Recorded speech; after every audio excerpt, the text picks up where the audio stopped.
जय हिंद सभी को। तो कैसे हैं मेरे प्यारे साथी। मैं आशा करता हूँ आप सभी लोग अच्छे होंगे, स्वस्थ होंगे। तो जैसा कि मैं आज फिर से आ चुका हूँ अब फार्मूलाज देके।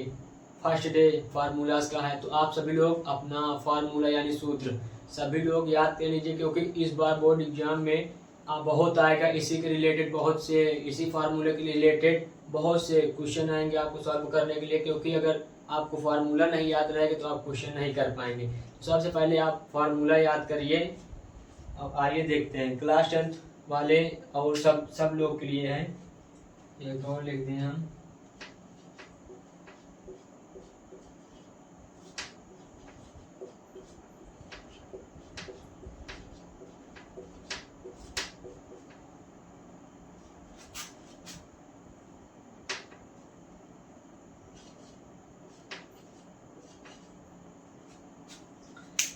तो ये इतना फार्मूला देखा है, 15 फार्मूलाज हैं। तो आप सभी लोग देखिए और इसको याद कर लीजिए सभी लोग। तो इसको आप सभी लोग देखेंगे।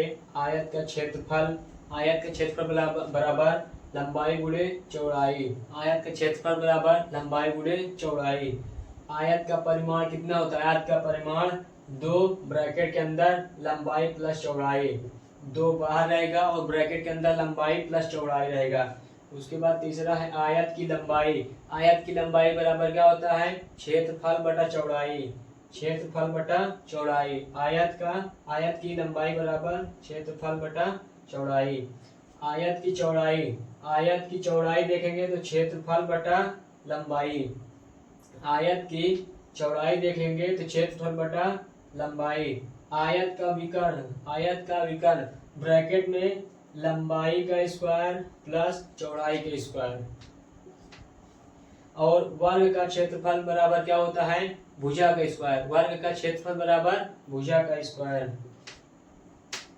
आप लोग एकदम प्यारे साथी सभी लोग देखिए जरूर। वर्ग का परिमाण कितना होता है? 4 इंटू भुजा यानी 4 गुणे भुजा। और उसके बाद देखेंगे वर्ग का विकर्ण कितना होता है? √2 इंटू भुजा। √2 इंटू भुजा। और उसके बाद वृत्त की परिधि कितनी होती है? वृत्त की परिधि 2πr। वृत्त की परिधि 2πr होगी। और वृत्त का क्षेत्रफल कितना होगा? πr²। वृत्त का क्षेत्रफल क्या होगा? πr²। इसी तरह इधर ये देखेंगे वृत्त का व्यास कितना होगा? 2d। वृत्त का व्यास जो आता है उसका कितना होगा? 2d। वृत्त की त्रिज्या क्या होगी? d/2 यानी d/2। घन का आयतन क्या होगा? भुजा क्यूब। घन का आयतन भुजा क्यूब होगा। घन का पृष्ठीय क्षेत्रफल कितना होगा? घन का पृष्ठीय क्षेत्रफल 6a²। 6a, ये देखिए 6a²। घनाभ का आयतन कितना होगा? घनाभ का आयतन LBH।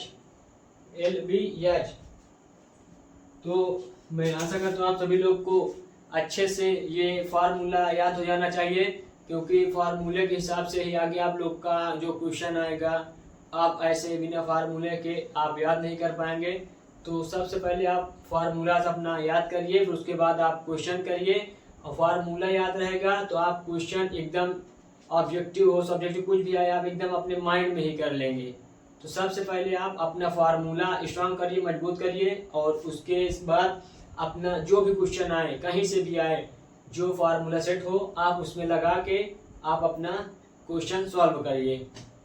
तो मैं आशा करता हूँ आप सभी लोग को अच्छा आया होगा, अच्छा मिला होगा कुछ मुझे बताने के लिए। तो एकदम आशा और उम्मीद के साथ आप लोग कमेंट करिएगा कि मेरी वीडियो कैसी लगी है, और एक प्यारा सा कमेंट करिएगा और सपोर्ट करिए सभी लोग। जय हिंद।